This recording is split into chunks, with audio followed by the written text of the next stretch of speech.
बड़ी खबर, अमेरिका ने दरअसल ईरान के न्यूक्लियर साइट पर अटैक कर दिया है। देर रात ये हमला किया गया और तस्वीरें आप देखिए, तस्वीरें लगातार इस वक्त आपके सामने कैसे रिफ्यूलिंग की जा रही है। B2B बॉम्बर्स में दरअसल ये फैसिलिटी होती है रिफ्यूलिंग करने की, और एक लंबी उड़ान भरी गई थी B2B की तरफ से, और उसके बाद ये अटैक इसके बाद अंजाम दिया गया। बड़ी खबर इस वक्त आपके सामने, बड़ी खबर न्यूज 24 पर इस वक्त की बहुत बड़ी खबर। तीन जगहों पर अटैक किया गया है अमेरिका की तरफ से ईरान के न्यूक्लियर प्रोग्राम को निशाना बनाते हुए, जिसमें फोर्डो फैसिलिटी जो सबसे पहले निशाने पर थी उसे निशाना बनाया गया, उसे टारगेट किया गया। फोर्डो के साथ साथ नतांज और इस्फहान में भी यहां पर अटैक किया गया है अमेरिका के B2B बॉम्बर्स की तरफ से। आपको याद होगा कल ही देर रात खबर आई थी कैसे 4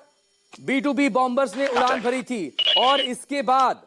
इन चारों विमानों में से 3 न्यूक्लियर साइट को निशाना बनाया गया। ईरान का न्यूक्लियर प्रोग्राम इन 3 चीजों से समझिए, फोर्डो जो कि लगातार निशाने पर था, क्योंकि ये ज्योग्राफिकली अगर देखें पहाड़ के नीचे करीब 61 मीटर से भी ज्यादा नीचे की गहराई पर यह मौजूद था, और लगातार इसको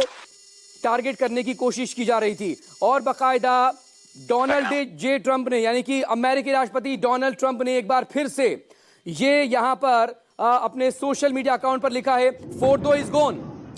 और ये देखिए साइट की तस्वीरें, ये फोर्डो साइट की तस्वीरें इस वक्त आ चुकी हैं, और ये तस्वीरें इस वक्त आपके सामने न्यूज 24 पर इस वक्त की बहुत बड़ी खबर। ये बहुत बड़ी खबर दरअसल समझिए, ये अब इसके बाद क्या वर्ल्ड वॉर 3 में हम एंटर कर जाएंगे, एक नया वॉर जोन खुलेगा, क्योंकि रूस के जो वैज्ञानिक हैं, रूस के जो साइंटिस्ट हैं, वो भी किसी एक साइट पर काम कर रहे थे, और रूस की तरफ से पहले ही चेतावनी दे दी गई थी क्या उसका जो प्रोग्राम है, उसके साइंटिस्ट जिस तरह से ईरान को सपोर्ट करते हुए इस, और ये एक्सक्लूसिव तस्वीरें न्यूज 24 पर, ये इस वक्त की बड़ी खबर आपके सामने इन तस्वीरों के जरिए देखिए। ये Fordow is gone, Fordow is gone, ये ट्वीट किया गया है अपने सोशल ट्रूथ अकाउंट पर, लिखा है डोनाल्ड ट्रंप ने फोर्डो इज गोन। और इससे पहले उनकी तरफ से ही ये जानकारी दी गई थी कि कैसे 3 अलग अलग साइट को उन्होंने निशाना बनाया, और ये तीनों साइट फोर्डो, और इससे पहले हालांकि नतांज पर इजराइल की तरफ से डायरेक्ट अटैक किया गया था। पहले दिन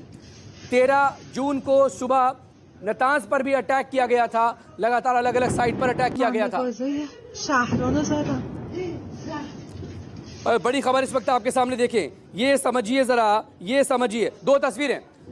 तस्वीरें आपके सामने इस वक्त आप देखिए न्यूज 24 पर। ये 2 तस्वीरें, एक तरफ B2B बॉम्बर्स, एक तरफ आप देखिए B2B बॉम्बर्स को, एक तरफ B2B बॉम्बर्स को आप देखिए ये कैसे ये उड़ान भरकर यहाँ पर अंदर के आगे की तरफ बढ़ते हैं, और यहाँ पर ये एक्शन लेने के लिए आगे बढ़ते हैं। दूसरी तरफ आप इस तस्वीर के जरिए समझिए उस धमाके को, उस ब्लास्ट को जो कि उस न्यूक्लियर साइट पर किया गया है, उस न्यूक्लियर प्रोग्राम पर किया गया है जो फोर्डो में, नतांज में और साथ ही इस्फहान में मौजूद था। ये जो 2 तस्वीरें हैं आपके सामने, इन दोनों तस्वीरों को देखकर आप अंदाजा लगा सकते हैं कि दरअसल कैसे अमेरिका की तरफ से पहले ये कहा गया कि 2 हफ्ते बाद कोई फैसला लेंगे कि हमें इसमें सीधे एंट्री करना है कि नहीं करना है, क्योंकि लगातार उसके ऊपर दबाव रूस की तरफ से भी था, और उसके ऊपर दबाव चीन के बयानों के बाद कहीं ना कहीं दबाव बढ़ता दिख रहा था कि एक बार फिर से 2 गुट कहीं एक्टिव ना हो जाएं और वर्ल्ड वॉर के हालात न बन जाए। लेकिन इस सब के बीच एक तरफ, और दूसरी तरफ एक और रिपोर्ट हमने आपको बताई थी कि कैसे एक रिपोर्ट सामने आई थी। उस रिपोर्ट में जिक्र था कि इस हफ्ते के आखिर में अमेरिका